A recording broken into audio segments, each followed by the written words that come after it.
Okay, here we are online in Fiji, and welcome to this evening's installment of the Ramayana leading up to Ram Navami, which here is going to be on the 2nd of April, and that's going to be Thursday. So, what I'm going to do is chant Sitaram, Sitaram, Raghupati, Raghava, Rajaram, Patita Pavana, Sitaram first, and then we're going to tell some very interesting stories. Tonight we would like to tell the story of the appearance of Hanuman and also the appearance of Bali and Sugriva. Very, very interesting stories. So let's chant, and if you like, you can chant at home with me responsibly.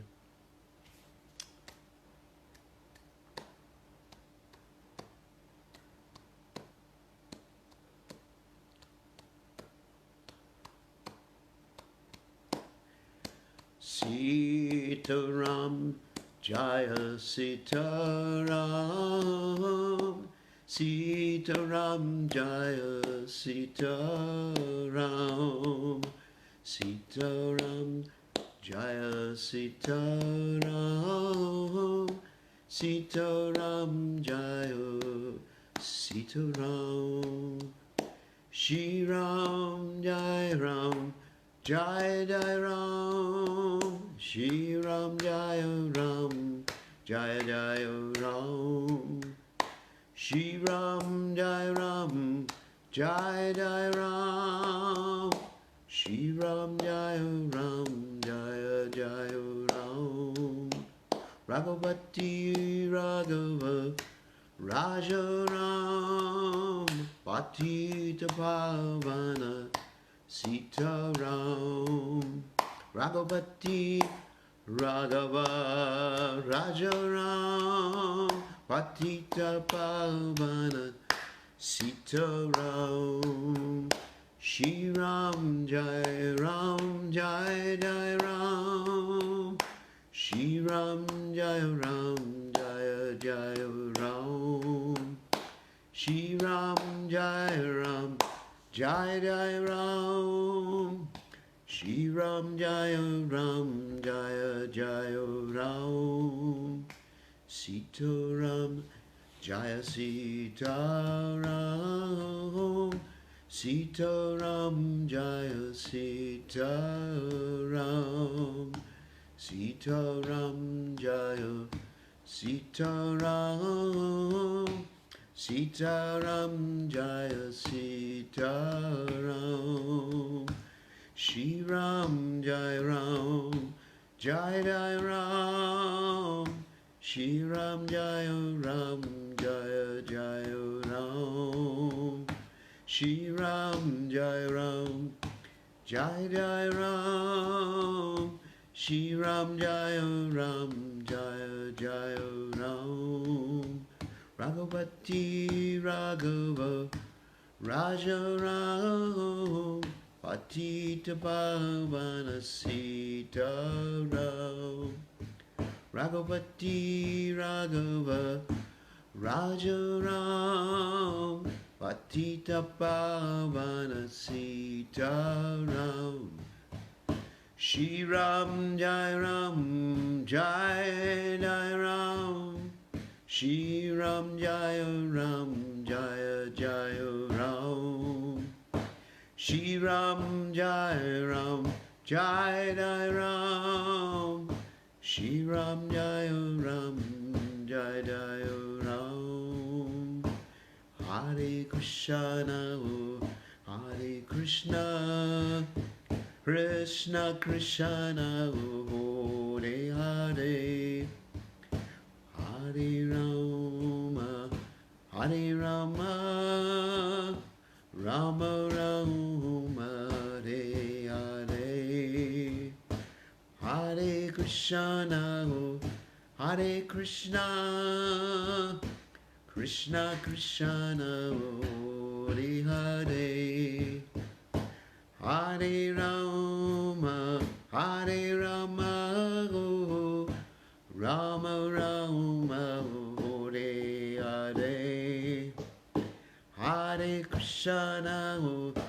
Hare Krishna, Krishna Krishna, Hare Hare, Hare Rama, Hare Rama, Rama Rama, Hare Hare, Hare Krishna, Hare Krishna,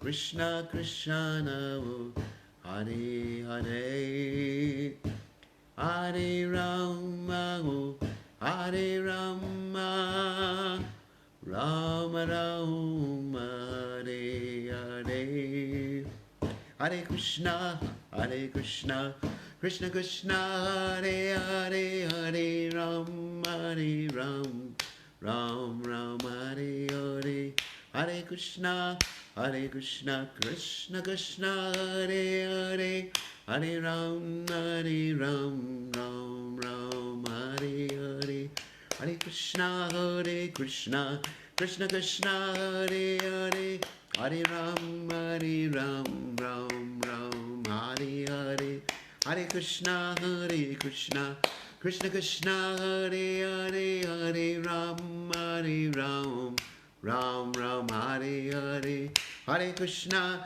Krishna Krishna, Hare Hare, Hare Ram, Ram Ram, Hare Hare, Hare Krishna, Krishna Krishna, Hare Hare, Hare Ram, Ram Ram, Hare Hare, Hare Krishna, Krishna Krishna, Hare Hare, Hare Ram, Ram Ram, Hare Hare, Hare Krishna, Krishna Krishna, Hare Hare, Hare Ram, Ram Ram, Hare Hare, Sita Ram, Jaya Sita Ram, Sita Ram, Jaya Sita Ram, Upati Raghava Raja Ram, Patita Pavana Sita Ram, Raghavati Raghava Raja Ram, Patita Pavana Sita Ram, Shri Ram Jai Ram, Jai Jai Ram, Shri Ram Jai Ram, Jai Jai Ram, Shri Ram Jai Ram, Jai Jai Ram, Shri Ram Jai Ram, Jaya Jaya Ram, Jai. All glories to the assembled devotees, all glories to the assembled devotees, all glories to the assembled devotees, all glories to Shri Guru and Gauranga. Srila Prabhupada ki jai, Ramchandra Bhagavan ki jai, Hanuman ki jai, Vibhishan ki jai, Sita Devi ki jai. So, and also Lakshman ki jai, Bharat, Shatrughna, like this ki jai, and even Kaikeyi ki jai, even Manthara ki jai, Kaushalya ki jai, Sumitra ki jai, and all the residents of Ayodhya ki jai, and all the assembled Vaishnavas ki jai. So tonight I thought it would be very interesting to tell another one of the side stories in the Ramayana, and this is the story of Hanuman and also the story of Bali and Sugriva. So here is the story for those of you who want to hear the story. A very wonderful story. So the story of Hanuman starts many years before the appearance of Lord Ram and even before the appearance of Hanuman. And it involves a curse. So what happened is that people asked the question, why did Lord Ram have to take the help of a monkey? You know, that's a little embarrassing, isn't it? Usually if you're going to take someone's help, at least you should be a human being, at least it should be a Brahmin or a Kshatriya, but not a Vaishya or a Shudra. And what to speak of a non-human entity. So this is the story of why Ram had to take the help of a monkey. And also how he was cursed to be separated from his wife, and the appearance of Hanuman as a result of that. So here we go. And of course, all these stories, they actually are arranged by the Supreme Personality of Godhead. Even when we hear curses, or Dasaras getting cursed to die because of feeling separation from his son, this is actually all the Lord's plan. And one may ask, with the Lord is planning all these things, why is he so cruel to his devotees? Oh my God.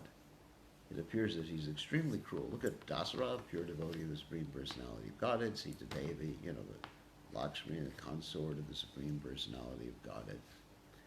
Why does the Lord act like that towards his devotees? So you have Queen Kunti, who was subjected to all these miseries. Well, there's a very interesting explanation. Or the gopis who were separated from Krishna when he left Vrindavan at 16 years of age. Some acharyas say 12 years. Prabhupada said 16. There's a reason, and the reason is that absence makes the heart grow fonder. And that may appear a little trite for me to say that. But it's the case that in the spiritual world, in spiritual affairs, when one thinks of the Supreme Personality of Godhead or the spiritual master, there's no separation. And the more intensely you think of the object of your beloved, then there's more connection. The more intensity, the more connection you have with the object of your beloved. And of course, in the material realm, that's sort of reflected in a perverse way. This evening we were telling the story of Bilvamangal Thakur, who is feeling great separation from his girlfriend, Chintamani. And he was feeling so much separation that he crossed the river during a raging flood and terrible storm and lightning, held on to like a crocodile, climbed the wall, holding on to what he thought was a snake, and actually it was. He thought it was a rope, and actually it was a snake. And then finally he arrives at Chintamani's door, all disheveled, his clothes were torn. And he knocks on the door, and Chintamani's very, very surprised to see him. And Chintamani says, Bilvamangal, if you had so much love for Krishna, you'd be a pure devotee right now. And therefore he took sannyas. So the famous story.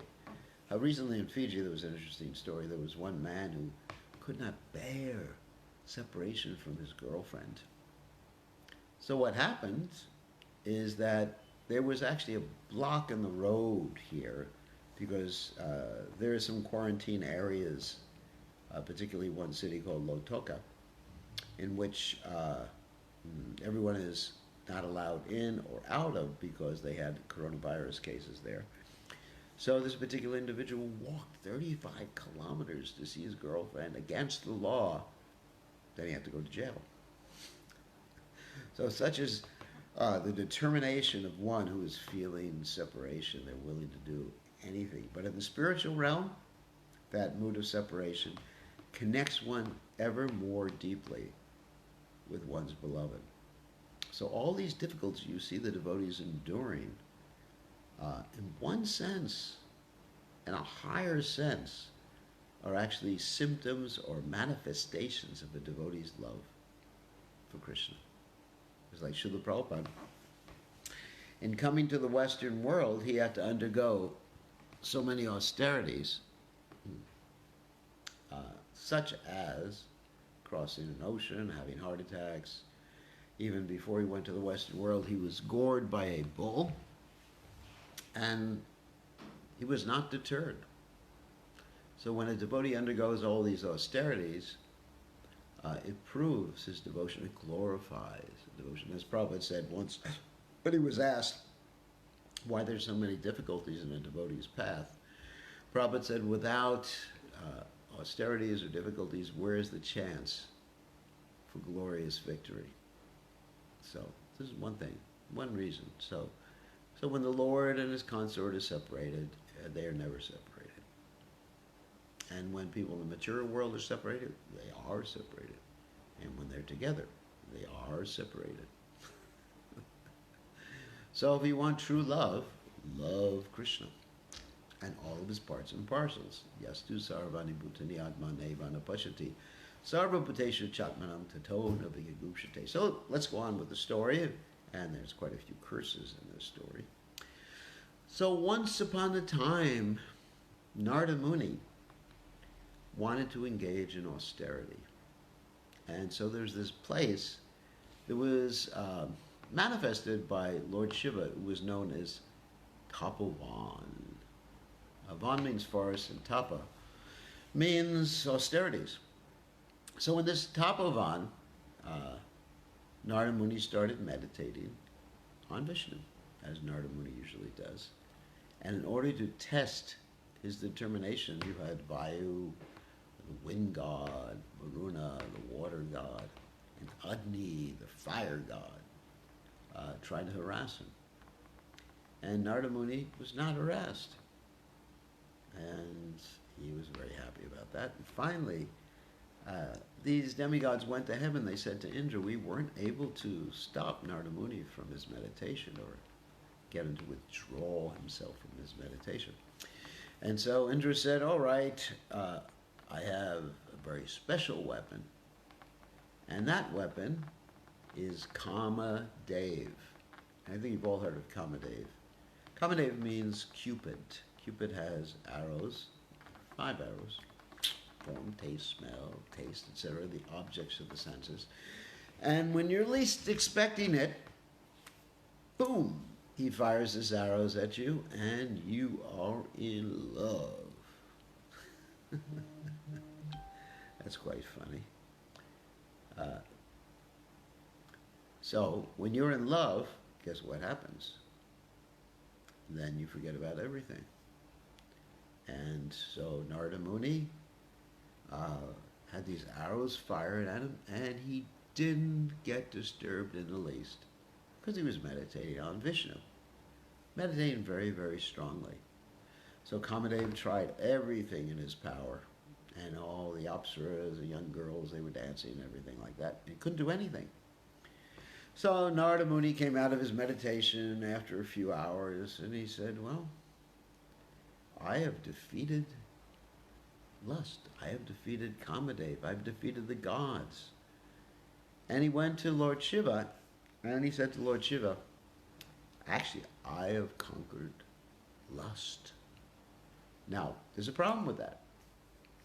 Whenever someone says they've conquered lust, or they're on a higher platform of devotional service, they're in trouble. Like Prabhupada one time said about us, Western boys and girls, because I'm not sure if I'm still a Western boy, certainly not a Western girl, but Prabhupada one time said about us Western boys and girls, he said, you're not enough afraid of Maya. And I can also say that about just about everybody in this world. They're not enough afraid of Maya, because the principle of Maya is Karnam Guna Sangasha Sarasad Janma Jonishu, that by association one becomes entangled. So when we're not careful, we take up bad association, or we even associate with the pride in our minds, as Narada Muni was at this particular juncture. So Narada Muni was bragging to Lord Shiva.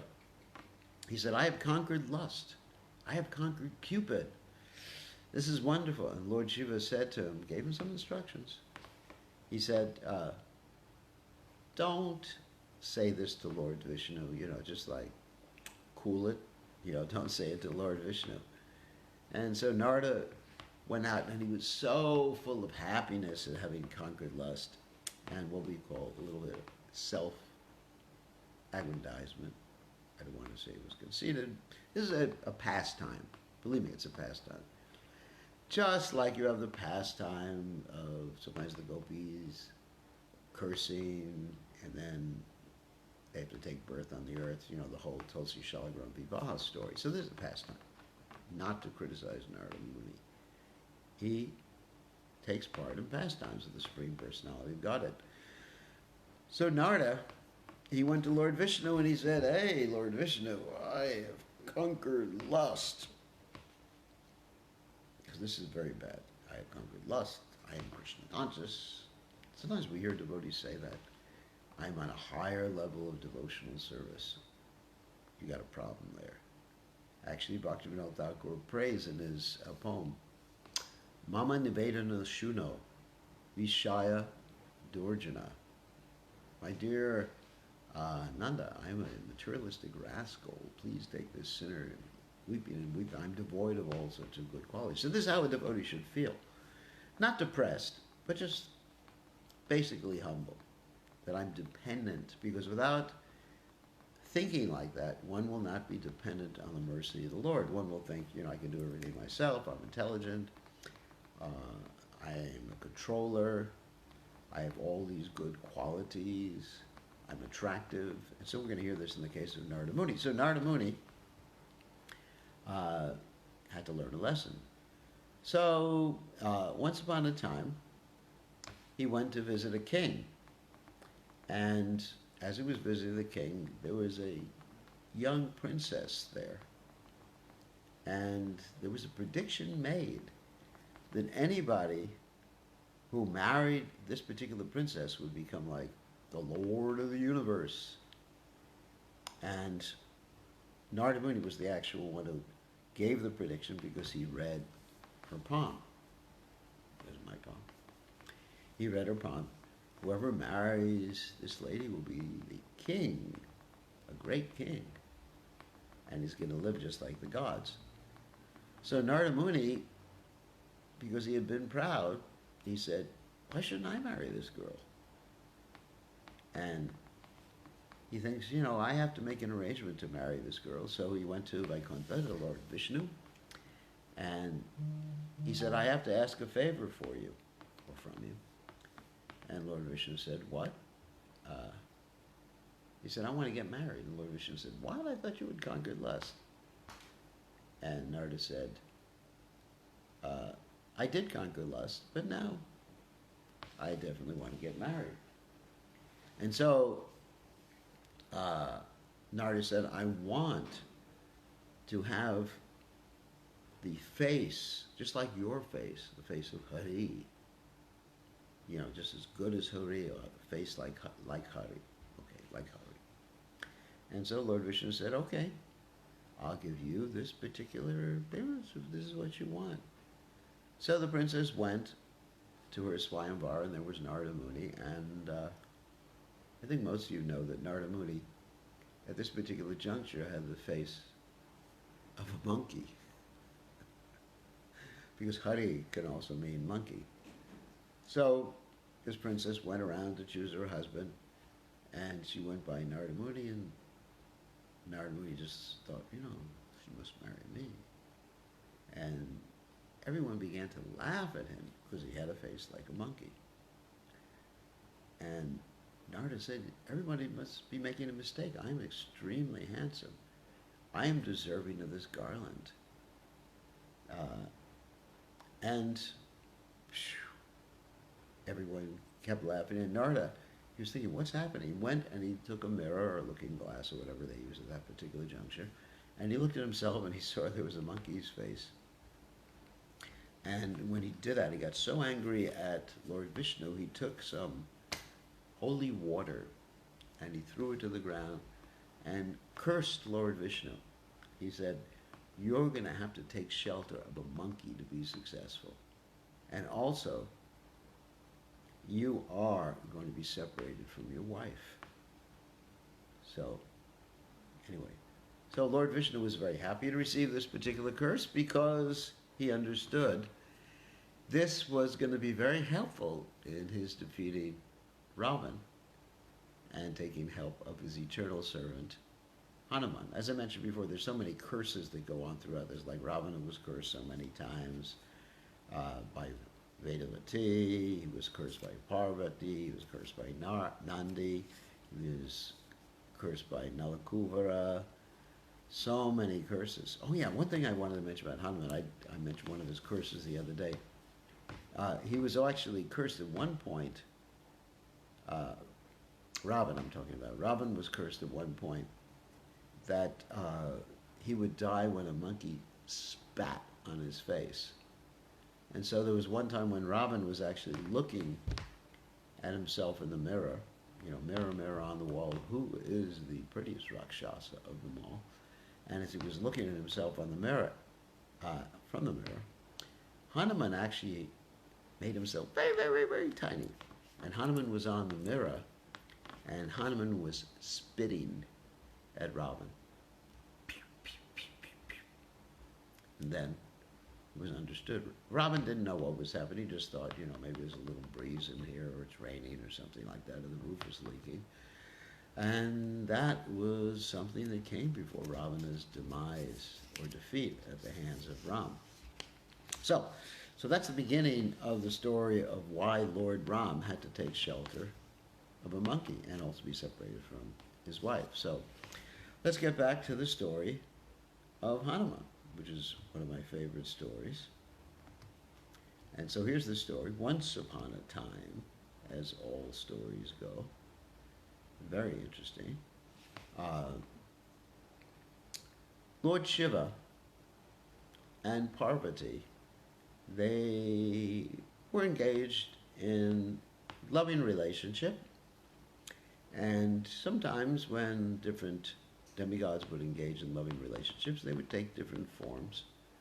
And this was similar to a simian form, a monkey form. And there was basically a pregnancy. And Parvati said that I definitely do not want to give birth to a monkey. I previously had a elephant, or at least elephant head.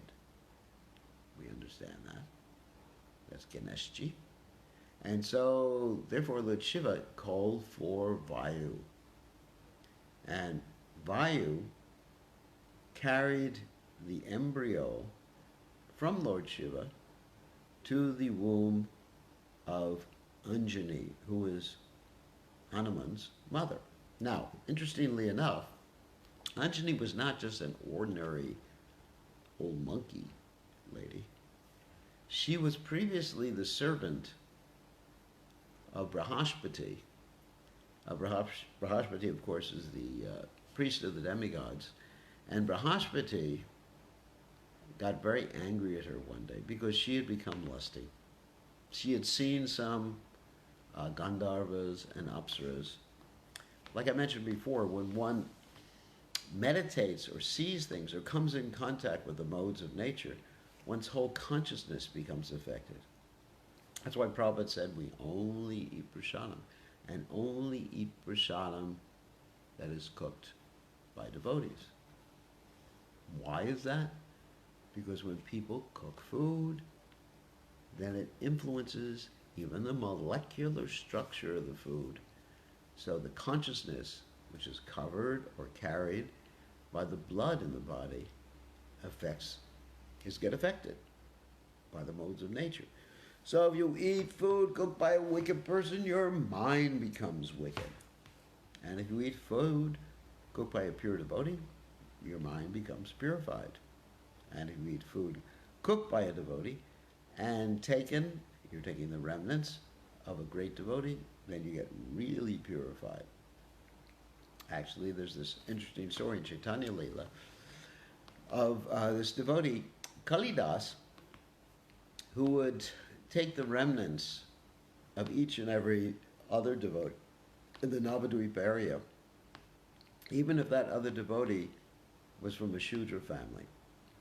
There was one interesting interaction told in the Chaitanya Charitamrita, where there was this devotee, Jadu Thakur, from Banamali family, a lower class family, and Kalidas gave him a mango, and after some time Kalidas left the house, and Jadu Thakur ate the mango, shared it with his wife, and they threw away the pit and the skin, and Kalidas was waiting outside their house and sucked on the skin and on the pit.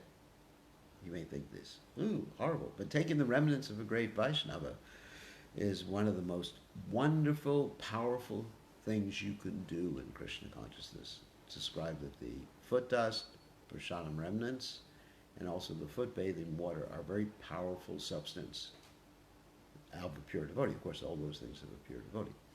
And because of that, Kalidas was later on able to drink the foot bathing water of Sri Chaitanya Mahaprabhu when he entered the temple of Lord Jagannath, which Sri Chaitanya Mahaprabhu never let anyone else do. So anyway, getting back to the story of Hanuman.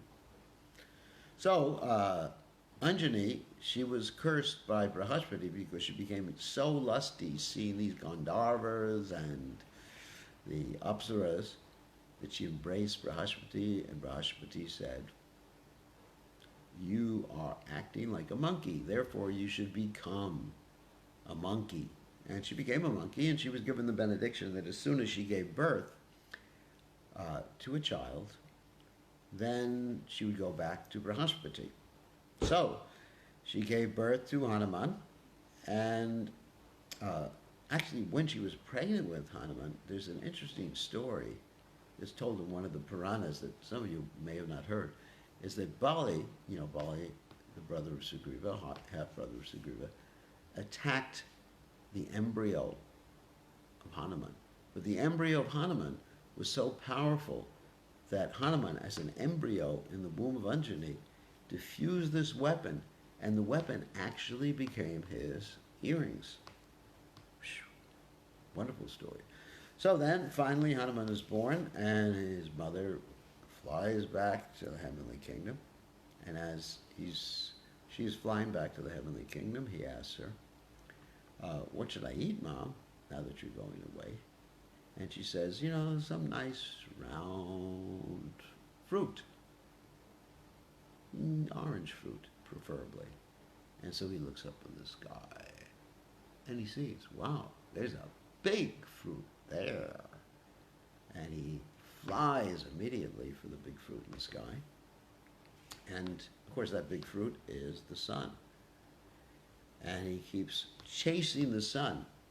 Same time that he's chasing the sun, there's someone else who's chasing the sun, and that is Rahu.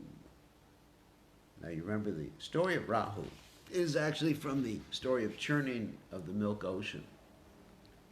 When the milk ocean was churned, the nectar came out, and the demons stole it first, but the demigods got it later because Mohini Murti took it away from the demons. Rahu actually, and Ketu, saw what was happening, and Rahu snuck in amongst the demigods and drank some of the nectar, but Lord Vishnu cut his head off. Right after he drank a tiny bit of nectar, it hadn't gone down any further than that. So his head sort of remained, and that head is the inauspicious aspect that covers the sun and the moon during the periods of an eclipse. It's the nodes of the sun and the moon. It can be calculated quite nicely by astrologers and astronomers. So Rahu was also upset that Hanuman was chasing the sun. And Rahu basically got flicked away by Hanuman. Rahu went back to Indra and said to Indra, "This is my job here." And Indra went to attack Hanuman. And Indra tried his best. Finally, he fired his Vajra, his thunderbolt, and he hit Hanuman in the jaw, and Hanuman fell to the ground. And everyone in the universe thought, Hanuman is finished, Hanuman is dead. So Hanuman's father, Vayu, at least the person who had given the embryo to Anjani, he got really upset, and he thought, look, this is it. I'm going to make sure that no one lives in the whole universe if Hanuman is not brought back to life. So what he does, of course, is cuts off the air. Now, you can't live very long without air. Not only the air insofar as breathing in, breathing out, but the airs within the body, the upgoing air and downgoing the air, prana, apana, etc., like that. So basically, everyone in the universe was having trouble. And because they were having so much trouble having the air choked up off, they went to Vayu and prayed to Vayu, and Vayu agreed, if you bring Hanuman back to life, I will release the air. So he released the air, and all the demigods gathered to give Hanuman great benedictions.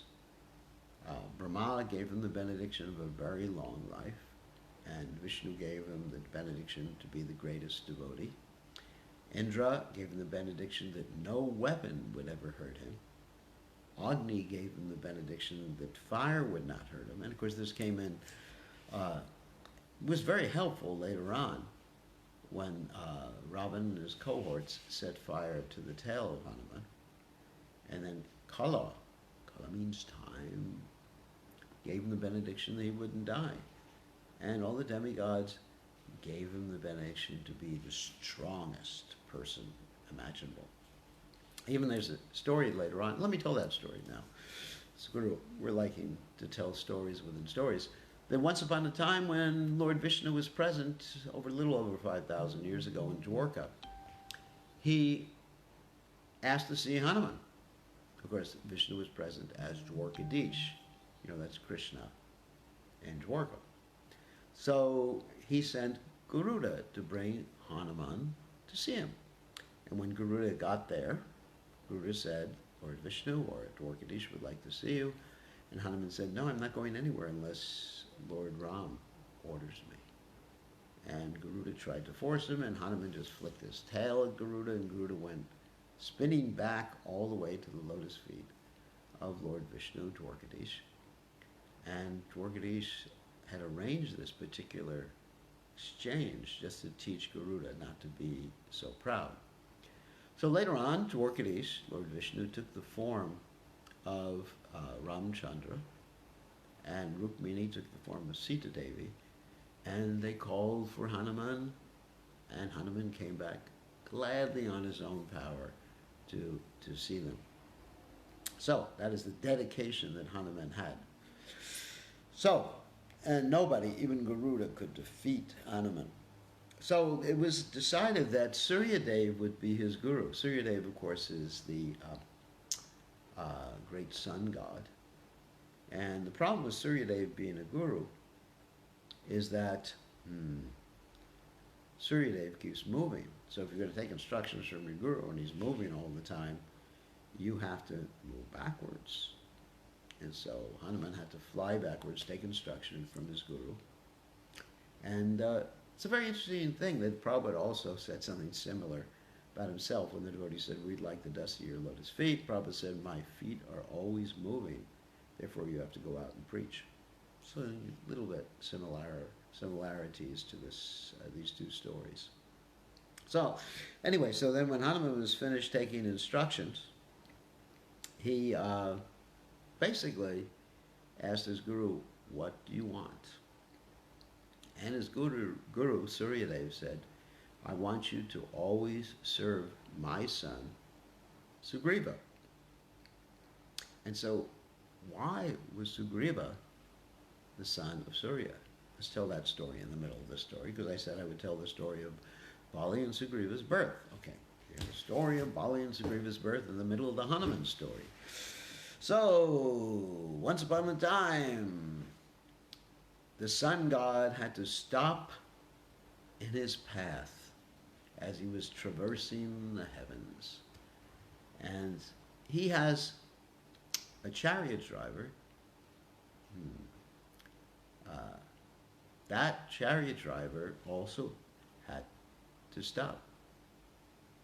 And the reason they both had to stop was very interesting, was that they were stopped by a lady. And that story is in the Markandeya Purana. So, once upon a time, story within a story within a story, okay, I know that. Once upon a time, there was this man who had leprosy, and he had a chaste wife. But this man wanted to associate with a prostitute. So the chaste wife began to serve the prostitute. I don't recommend that. And eventually the prostitute agreed, and the man was going to see the prostitute, and then he realized his wife was really chaste. And he gave up all desire to see the prostitute. But on the way back to his home, he inadvertently, that means by accident, touched Markandeya Rishi. He got cursed to die before the rising of the sun the next day. And his wife, being so chaste, said, I'm going to stop the rising of the sun so my husband will live. And the sun stopped in its path. The sun couldn't go anywhere because the chaste wife's or the chaste lady's potency, shakti. So one has to be very careful. When one offends a chaste lady, you're finished. Completely finished. There's nothing you can do except for beg forgiveness, of course, but most dangerous thing. It's like Vaishnava Aparada. It's like offending a cow, because in Vaishnava society you're supposed to protect cows, old people, Brahmins, of course children, and sannyasis. So anyway, I had this sannyasis one. So anyway, so the sun stopped in its path, and the sun god, previous one, his charioteer, Aruna, had a little vacation. They don't usually get vacations. So Aruna, the sun god's charioteer, decided to go to Indra's assembly house and to see some of the dancing girls there. Because every night or day or whenever it was in the heavenly planets, there was a nice performance. And so he tried to go in, and he was stopped by what we would call in modern terms a bouncer, whoever was the guard. And the bouncer said, you're not allowed to come in because you're not one of the regular people here. Plus, there's just a lot of ladies here. So he thought, I want to go in and really see what's happening. So he transformed his form into the form of a lady. And that particular lady's name was Aruni. So Aruna is masculine, Aruni is feminine. So transformed himself and went into the assembly house where all the dancing girls were, but he was a lot more, or she was a lot more attractive than all these little dancing girls because, I guess, absorbing the sun rays does a lot for your complexion. It was very, very effulgent. So Indra looked at him, her, and Indra said, wow. And he dismissed the rest of the girls and talked to Aruni and said, anyway, basically, hello. And as a result, there was a child born, and that child was Bali. Okay. So Aruna hurries back to where the sun god is, because the sun god's getting ready to go again. And the sun god says, where did you go? And Aruna, at that time, in the male form, said, basically, you don't want to know the whole story. We'll tell you later. It's not important. The sun god said, yes, tell me. I'm your boss. You have to tell me. And Aruna said, well, this is what happened, a little mistake I made. The sun god said, okay, I want to see that form. It sounds like an interesting story. So he saw that form. Aruna transformed himself into Aruni, and as a result, Sugriva was born. So you have Bali. Of course, Bali was much stronger than Sugriva because he was the son of Indra. And Indra is the head of the administrative demigods. The strongest, of course. And so Sugriva is a little less strong. So that's the mystery of Bali and Sugriva. So because Bali was the son of the sun god, therefore, and Sugriva was the son. I got to mix up. Bali was the son of Indra, and Sugriva was the son of the sun god. Therefore, Hanuman was asked to always protect the sun god's son. who was Sugriva. So he was given that duty, and that's why Hanuman was with Sugriva. And it's also interesting to note that in some of the Puranas, it mentions that Hanuman actually compiled his own Ramayana. But because of his humility, he actually didn't allow it to be recited or published or whatever, because he wanted to respect the great sage Valmiki. So, as Hanuman grew, several things happened. One is that there was a particular period in Hanuman's life, and I'm not sure exactly when this occurred in Hanuman's life, that it was his Saturn period. Now, many of you are very concerned about your Saturn periods. That means a period when Saturn is present in your horoscope, and it's supposed to be very unfortunate. And usually you use that as an excuse why you can't chant your rounds or can't do devotional service or whatever. You're hopeless because it's my Saturn period, Prabhu. Don't you understand? I will become a good devotee in, 2 years from now. That'll be a better period for me. Actually, that's a bunch of nonsense. Because Prabhupada said when one chants the holy names of the Lord, then Krishna with the tip of his toes can kick away not only Saturn period, but can kick away millions of Rahus.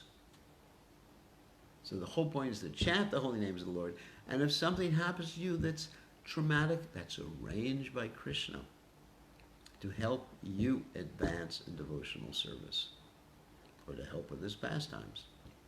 As we mentioned before, many of the what we would consider inauspicious things that happen within the Lord or his devotees' pastimes many of those things are arranged to glorify the devotee or to help the Lord in his pastimes, such as Dasarath, as we mentioned before, Dasarath getting cursed to die, feeling separation from his son. And Dasarath, you might say, had to suffer, but that suffering was a deeper attachment to Lord Ram. Okay. So, getting back to the story.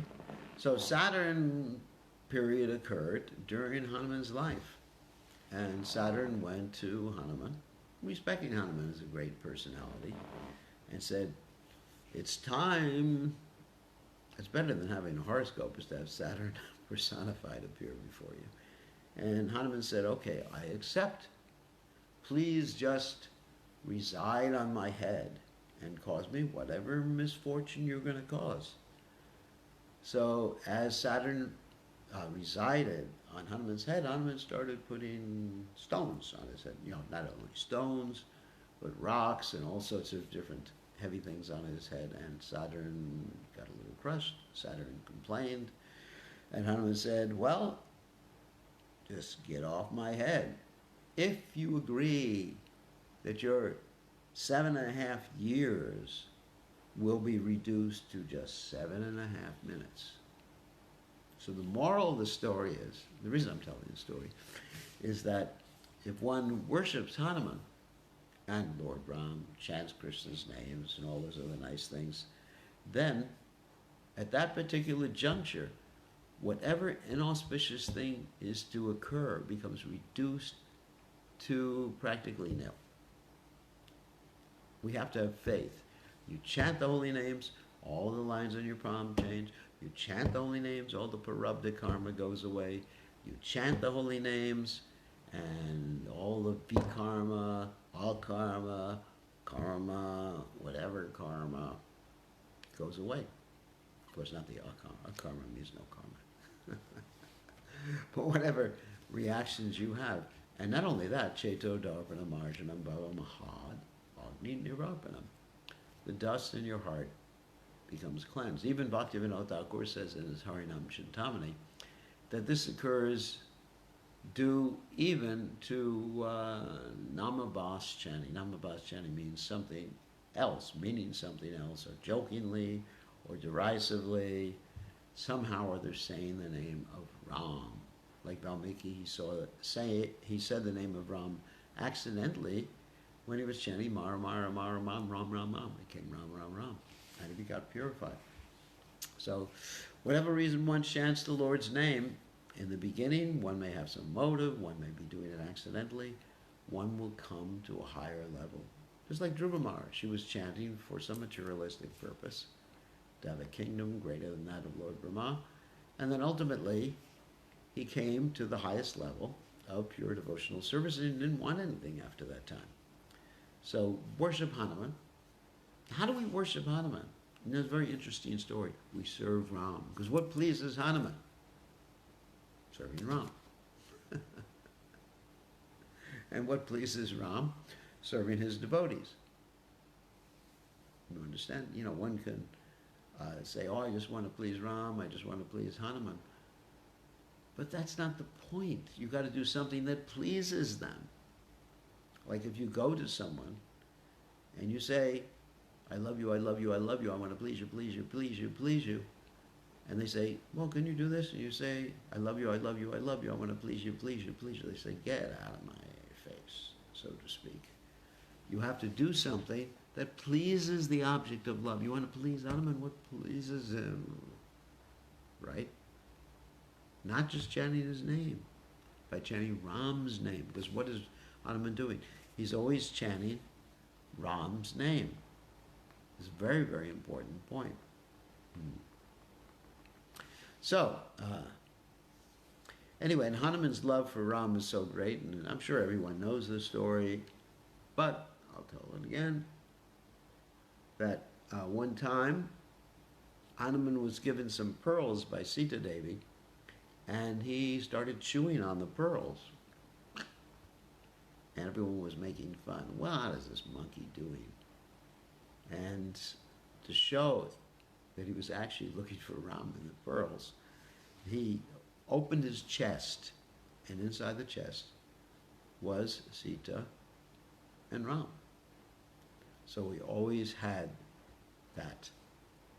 So anyway, that's the miracle or the story of Hanuman, and that is the story of Bali and Sugriva. And I thought I would tell that story this evening. And I think that's all we have time for today. That's about a 45-minute class. Just keep it short and sweet. So the next few days, roughly at this time, if we can do it every evening, until April 2nd. April 2nd is actually Thursday. Yeah, I think we can do it till then. April 2nd, we're going to be speaking stories from the Ramayana, or about the Ramayana, or about the personalities in the Ramayana. One story I'd like to tell tomorrow night is the story of a very interesting story of Lavanasura, the Lavanasura demon, and how he was in charge of Mathura, and Mathura got saved by Shatrughna. Okay, thank you very much. And all glories to Lord Ramchandra. I'm sorry we don't have more people here. It's just me, my mobile phone, computer, because right now we are in the midst of this coronavirus pandemic. Epidemic means just like a small area.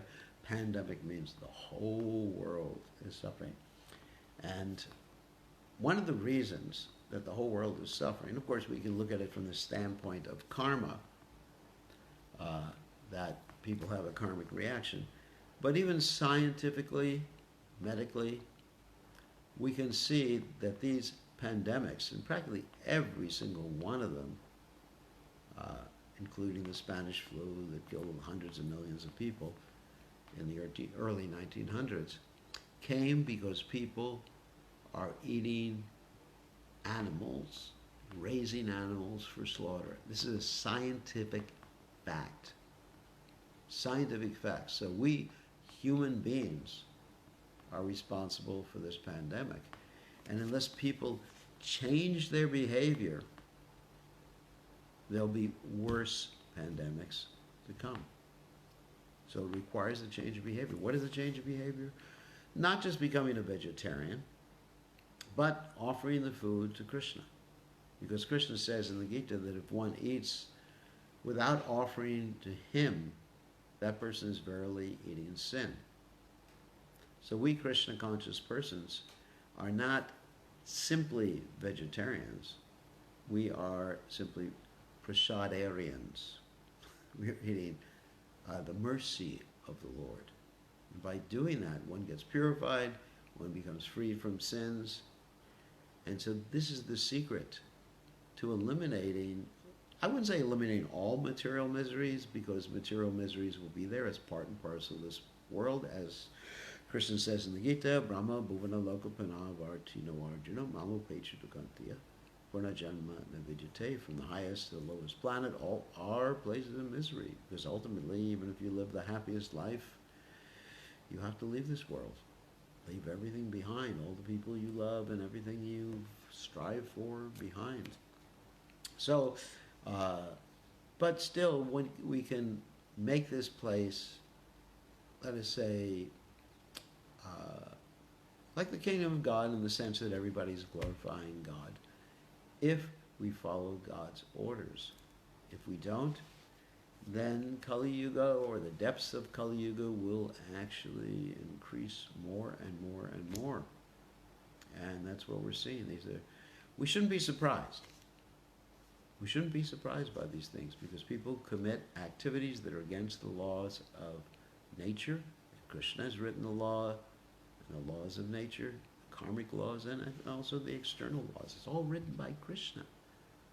If one breaks the laws of science, we're talking here about the laws of science, the laws of nature, then you get a reaction. It's as simple as that. Because Krishna is expert in enforcing the law.